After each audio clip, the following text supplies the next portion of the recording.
नमस्कार प्रेक्षकांनो, तर या ठिकाणी सगळे आता मंदिरामध्ये जमलेले असतात सत्याच्या लग्नासाठी। तर आत्याबाई पण खूप खुश असते की त्या सत्याचं आणि त्या स्वातीचं लग्न होत असतं। तर मग आता या ठिकाणी सत्या सगळे विधी करत असतो। ते सत्याचे सगळे विधी होत असतात, पण अजून मंजूचा काही ठाव ठिकाणा नसतो। मंजू अजून झोपलेलीच असते। तर सत्याला आता प्रश्न पडतो की वाघमारे अजून आल्या नाही, अजून उठली नसेल काही। तर आता सगळे हळूहळू कामं चालू असतात। तर आता गुरुजी म्हणतात, अहो एवढं हळूहळू काय करताय, नाहीतर मग संध्याकाळच होईल लग्नाला, आपल्याला लग्न लावायला, म्हणून जरा पटापट आवरा, एवढं स्लो कामं कसे काय चालू आहे।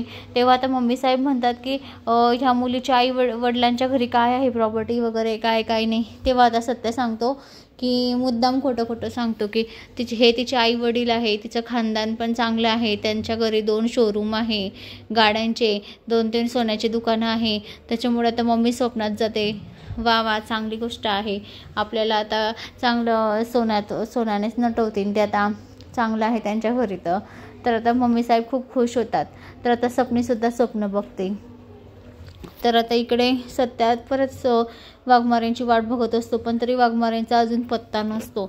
तर आता सत्या आमरीला बोलवतो आणि सांगतो, कुठे तुझी दीदी अजून आली नाही। तेव्हा आमरी म्हणते की मी चिठ्ठी लिहिलेली होती, दीदी उठेल तेव्हा चिठ्ठी वाचेल आणि येईल म्हणून, पण अजून चिठ्ठी वाचलेली काही दिसत नाही तर दीदी लगेच धावत आली असती, असं म्हणत असते। तर आता सत्या म्हणतो, जा तुझ्या दीदीला घेऊन ये, नाहीतर इथे लग्नच लागून जाईल आमच्या दोघांचं, माणसांचं। तर आता इकडे पप्प्याची गर्लफ्रेंड पण खूप चिडलेली असते, कारण त्याची गर्लफ्रेंड म्हणते की अजून त्या वाघमारेंचा पत्ता नाही आणि ते तुमचंच लग्न लावेल माझ्याच समोर, तुम्ही कसं काय दोघंजण लग्न करणार।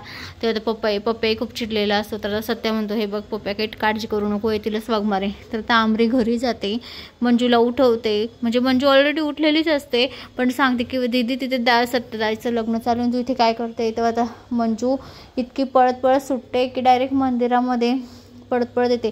पण आता सत्याचे मित्र काही तिला अडवतात खूप की नाही जायचं, आदेश आलेला आहे तसं की कोणाला येऊ द्यायचं नाही, आणि मंजिरी वाघमारेला तर अजिबात येऊ द्यायचं नाही। पण आता मंजू बांबू घेते हातात आणि सगळ्यांना ठोकणंच लावते।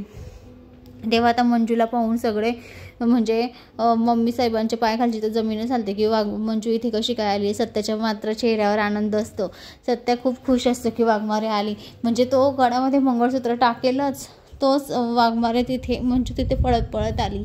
इतकं छान ट्विस्ट आलेलं आहे ना। तर आता मम्मी साहेब मंजूचं आणि सत्याचं लग्न होऊ देतील का, पुढे आपल्याला काय पाहायला मिळेल हे पुढील भागात आता आपल्याला कळेल।